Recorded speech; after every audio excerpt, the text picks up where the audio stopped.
Okey guys, sekarang ni kita berada di Klinik Kesihatan Mentakap. Jadi review ringkas untuk hari ini adalah Persona Premium.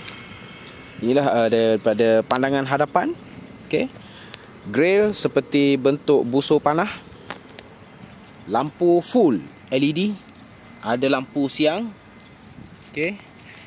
Rim dual tone size 16. Ini warna space grey. Okey, kita tengok keluasan bonet dia. Sebelum tu kita tengok dari belakang dulu. Pandangan belakang dia. Keluasan bonet 510 liter. Woi, besarnya. Okey, kita tengok interior. Seat kulit warna brown. Sangat-sangat cantik. Okay guys, ada high proton, ada voice command, gear knob X70, panel baru.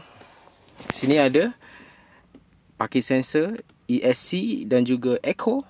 Ada 3 USB di sini. Di sini juga ada USB. Total kereta ni ada 3, 4, 6. Ada 6 USB. Okay. Floating head unit. Dan itu saja. Bye bye. Oh yeah.